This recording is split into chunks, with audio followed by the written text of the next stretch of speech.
Hello and welcome to American Friction, the US politics podcast that might just stay in power forever. I'm your podcast president, Jacob Dylan Jarvis. And I'm your podcast prime minister, Christopher Luke Jones. He made me say that. Very, very nice. And joining us today is the master of podcasts. It's the host of the Mastering the Room podcast, Casey Burgat. Casey, thanks so much for joining us for American Friction. Absolutely glad to be here. Casey, Trump is once again saying that there are methods by which he could run for a third term. So, okay, what are these methods he's talking about, and would any of them be technically legal in any sort of way? Good Lord, what are we talking about even anymore, right? Like it was always a joke that everyone just said he was using to rile up the base. The hard left was saying, no, you gotta, he says what he means, and all of a sudden we're talking about specifics here of how he may ignore or outright overrule the 22nd Amendment that limits presidents to 2 terms. And so in terms of methods, he only said one specific one. He said there are tons of them or a lot of options, but he only mentioned one. So I don't know what they are, right? Like this is where, I don't know. He can just say there's a ton of options, and then all of his supporters will say, yes, there are a ton of options, but then we don't have the specifics of what those actually are or how they would be upheld in any sort of court. But he's floating the idea that his non-consecutive terms qualify him, that the 22nd Amendment only appeals to consecutive terms, where he obviously had to sit 4 years out after he lost in 2020. So one suggestion is that he could potentially run as vice president, then the president, whoever that would be, would quit, and he would end up being promoted then because of that. Is there any sense in that? You know, or would that be stretching the sort of circumstances for which the vice president can become president?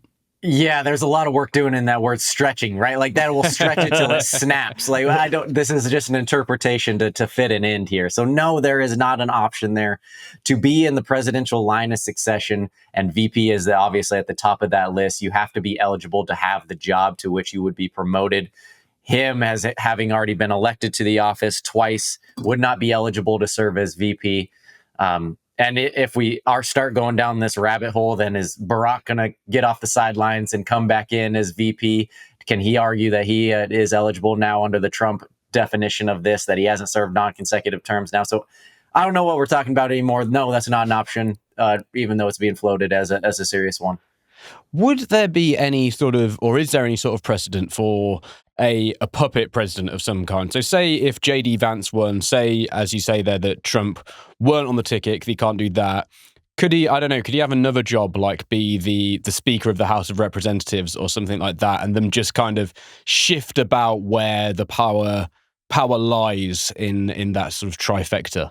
Yeah, this is where I think the conversation is going to go. If and when this is batted down as him serving a third term, is that there is precedent for this, right? That we've had presidents actually serve in the White House and then go back to being a senator from Tennessee, Andrew Johnson.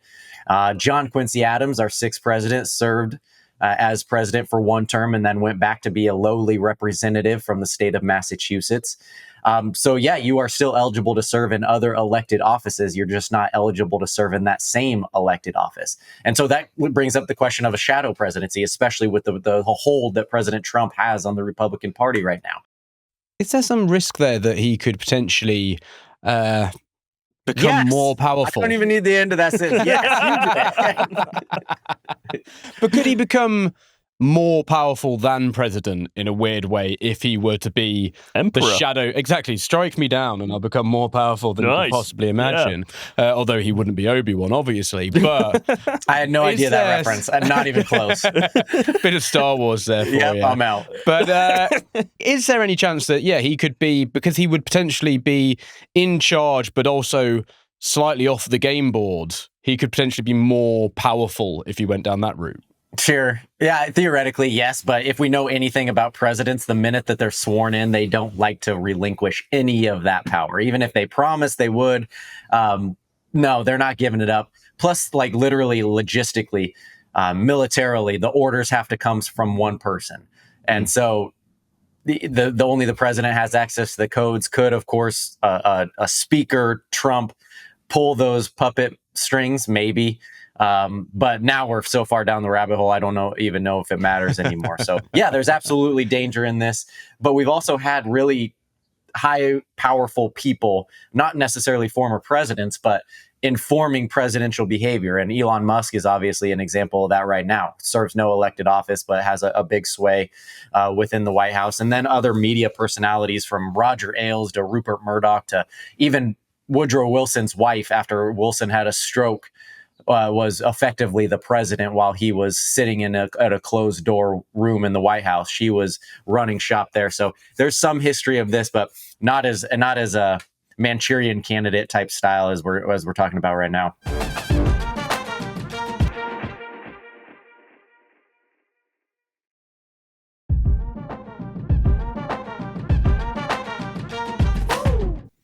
Casey, Trump has talked about this before, and I think I've actually asked you this question before about whether Trump could run for a third term, and a lot of people put it down to him joking, I guess, or being jovial about whether he could or not. But now it genuinely seems like he would probably want to. How have we got to this point? And also, do you think that a lot of the media perhaps have been a little bit naive in not believing him the first time, as with literally everything he says, when he says he's going to do something, he probably believes it himself? Yeah, this is a huge method of the Trump model anyway, where he'll often start things as a joke, knowing that it will draw attention, knowing it will be the lead story. It is great for media. It is great for him, especially when he's trying to distract from something else, like the stock market going up and down or economic turmoil. This is not on accident that he's talking about this right now. And so this is a tried and true playbook for him of like, it's a joke until it isn't. And this is where we're at now when you start getting, it's not just him talking about it anymore. And it's not even just the media talking about it anymore. It's Republican members of Congress. It is leaders within our political system giving him windows that simply should not exist. And then all of a sudden it starts to be normalized. And then you and I have to talk about, is this possible? Which is crazy, but still part of the playbook in and of itself. So yeah, we should, he's honestly the most transparent president we've had in recent history. Like, just listen to him. He'll tell you what he cares about. He may say that he's joking, but then all of a sudden 2 weeks later, he ain't joking anymore. And now we're starting to have these really constitutional questions that we should never, ever, ever have to debate again. Yeah. Back to basics very quickly. The Constitution obviously says, 22nd Amendment, no person shall be elected to the office of president more than twice. Yep. Can that never be changed? You can change the Constitution anytime you want. Right? You can change the language. Like, that is about as plain written as an amendment is. Like, if you read our Constitution, most of it was written in 1787, right? Like, different language, different time. This was ratified in 1951 after FDR served his 104 terms, right? Like, this is something they wanted to be really specific about. And so it's a really plain reading where there's not a lot of wriggle room within there, right? No person shall be elected to the office of president more than twice. Tell me where there's ambiguity there. There's a lot of ambiguity within the Constitution. This is not one of those spots. And so, yeah, there's not a ton of wiggle room here, but we got here just because, I mean, this is where we're at. This is a president with a huge sway over an entire party. He's incredibly popular for a lot of these folks. In fact, they were elected on the Trump coattails rather than on the Trump policies. It's person dependent, and they recognize that. And they recognize that his successor, his heir, isn't going to have that same sort of hold and popularity with the voters who ultimately decide almost all of these people's jobs. They don't trust that J.D. Vance can bring them back into office the same way that Donald Trump can. And so they're doing everything, including outright ignoring the Constitution, about how to maybe keep this as a real feasible option. Well, someone who put forward some amendments to the 22nd Amendment was Representative Andy Ogles. I don't really know who he is. I hope you do. Yeah. Could you tell us who he is? Is he credible? And I think I know the answer to that already. I've only seen 2 videos of his, and I do know the answer. And the idea that he's put forward to the 22nd Amendment, basically that a president that has ran 2 times consecutively should be able to run a third time. So basically saying that Trump should be able to run a third time, but he'd have to go through the primary stage. which you'd have to do anyway, right? Yeah. Like, I mean, there's no way to win a primary without going through the primary. You got to end up on ballots. But then we're talking about eligibility to be on the ballot, to say nothing of the challenges that would come from a general election candidate who was already president twice in violation of the 22nd. So, Andy Ogles, how do I say this? He's crazy. I mean, he is the quintessential Trump MAGA supporter, right? Like he's twisted himself in knots. He's from Tennessee. He represents an incredibly conservative district where he fears a lot of his voters mean this to their core. More than anything, he doesn't fear a Democratic challenger. He fears someone more Trumpian taking him out in the primary. So this is there's a certain group of members who race to the right wing, and he's often in the front of that race, where he is trying to defend anything Trump is doing. He's twisting himself in knots, explaining how it's 4D chess rather than a simple game of checkers.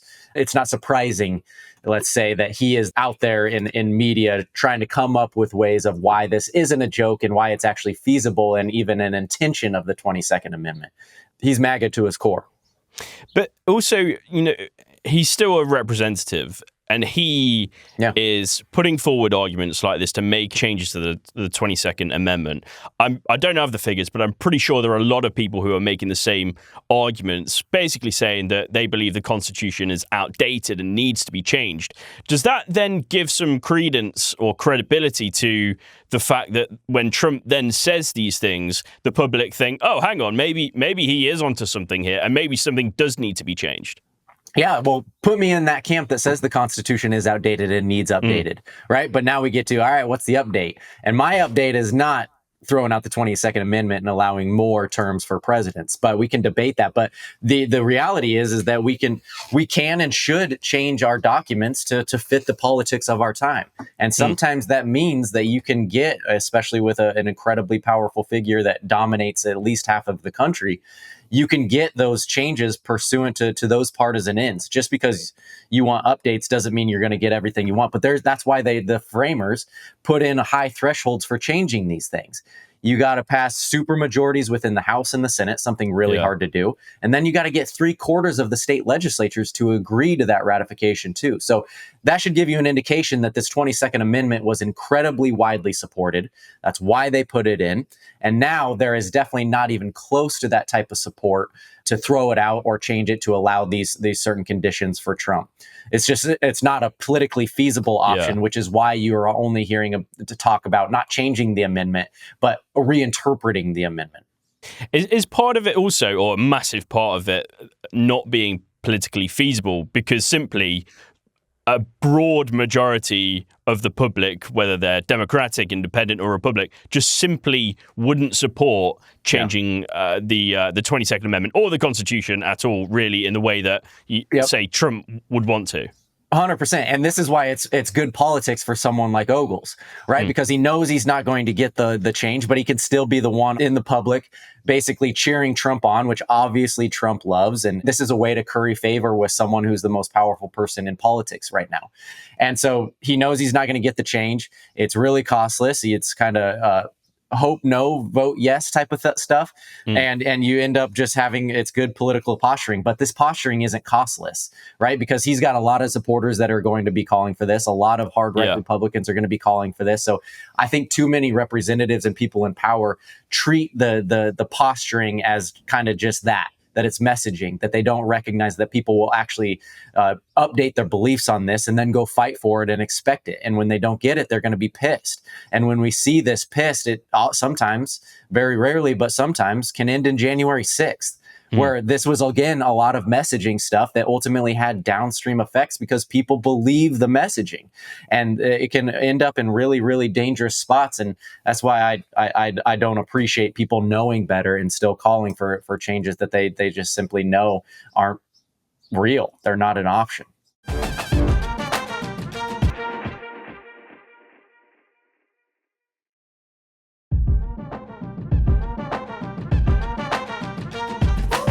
There's an argument to be had, I suppose, where you'd say, well, why didn't the Democrats make it so this couldn't happen? Why didn't they change things to make it so it was like as rock solid as physically possible, no loopholes, it can't happen? But with the Constitution in a little bit of a way, some of it is written, I think, as you say, this bit feels like it isn't written with much interpretation. But are we in a difficult spot where you actually do need a little bit of wiggle room for, say, when things go completely wrong? For example, if the president dies, you do need some wiggle room to let someone else be president. Or, say, if there is a huge world war, you probably want a little bit of wiggle room to say, we probably shouldn't have an election right now. And is that why we're in quite a hard spot? Because any way you would perhaps try to inoculate from this would cause you potentially worse problems down the line. I guess what I'm saying is, could the Democrats have done anything to stop this, which wouldn't in some ways have caused more problems? They tried. The only way to disqualify someone from holding the office that they hold is through impeachment and then taking a subsequent vote after that person's impeached to disqualify them from ever running again. And so that was an option within the Trump first impeachment and the second impeachment, which would have been forevermore, homeboy, you got to sit out the rest of your life. Yeah. But to your question about like wiggle room within the Constitution, the problem with that is that you can't create or write a document that has every sort of contingency forevermore, especially 100 years from now. Right. And you have to sign up for the other side being in power at that time and interpreting the exact same way. So that's why most people want really stringently worded documents where there are not loopholes here. And so to have a war clause, which FDR, by the way, used to run for the third term, that had previously not been done. Now you're saying, all right, you don't think Trump would be incentivized to declare something a war and then be eligible to run. So you just have to devil's advocate, house of cards your way of like, how will the other side weaponize this stuff? And so to me, that's why the lack of wiggle room is incredibly important. And that's why we have within the Constitution itself and then subsequent pieces of legislation, that line of succession where there is no wiggle room of if a president dies, or you invoke the 25th Amendment, which says he's incapacitated, that it then goes to the VP and then it goes to the Speaker House. There's this line of succession that is not debatable to anyone.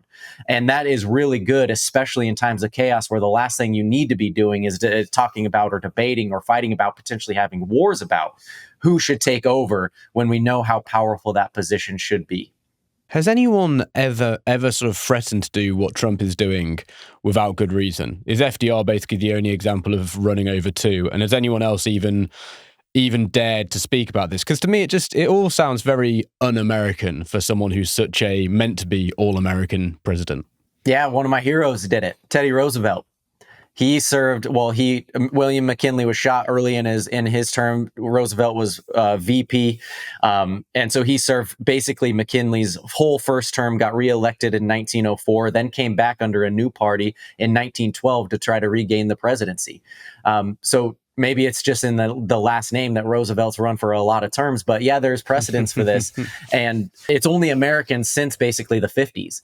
And so there was this tradition and precedent, but the problem with tradition and precedent is if you don't care about it, you can ignore them. And that's obviously what FDR did. And in our politics now, I'm glad that 22nd Amendment is there, because the reinterpretation of what it means to be in chaos or what it means to be in a war or what it means to not want to change horses midstream, which is what FDR said, people are going to use that to their political ends all of the time. With Trump, if this were to happen, and I hate to sort of speak it into reality, but I think, as you said, we have to take it as seriously as he's saying it. You know, would the damage of that be permanent, or do you think that the things are robust enough that we could maybe, in a hopeful world, see things snap back just as quickly as they've snapped this way? Yeah. The fact that I don't know means that you can't risk it, right? Like, this is the problem with guardrails and institutions, is like they're only strong enough until they aren't. The same way, like, you see a dam really blocking a huge body of water from a city. It's perfect and it works all of the time until the day the dam cracks, and then it's like it never existed at all. You can't go back. And this is really true for democratic institutions. The guardrails are incredibly strong until they're weak. And this is why when you chip holes in them, you're just really undercutting that foundation that so far we have long taken for granted. And this is true pre-Trump, by the way, but we've really said this explicitly with him of like, the guardrails of democracy held strong. they held strong enough. They were tested, of course, but America is strong, all that flowery type language.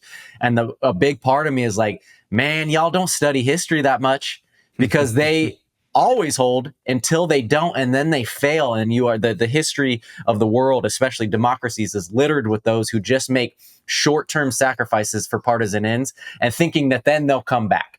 Then they'll snap back. Like, we can ignore the rules this time because this is really important. We're at war right now. This is really important for this policy. We'll get back to regular process later.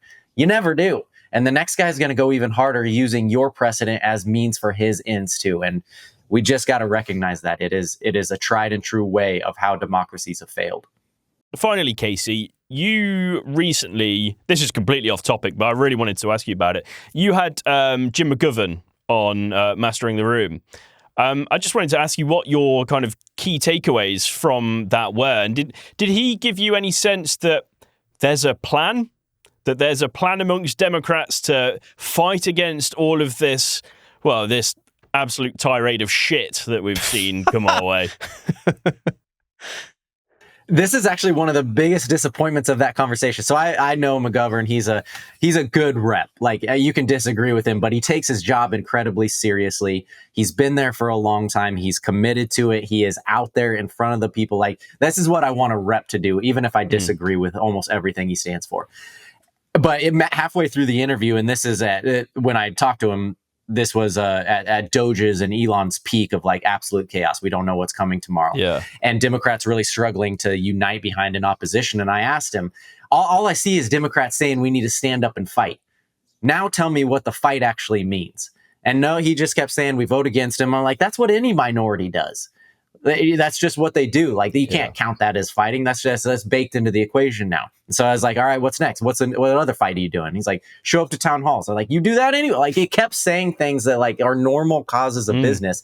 And I never got a strategy or any idea from him about how you're going to escalate the conflict to outside of what just typical minority parties do. How are you going to change the conversation?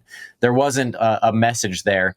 And despite multiple proddings, it felt really traditional, which I think a lot of Democratic voters are really frustrated with. Like, these guys are bringing a squirt gun to a knife fight.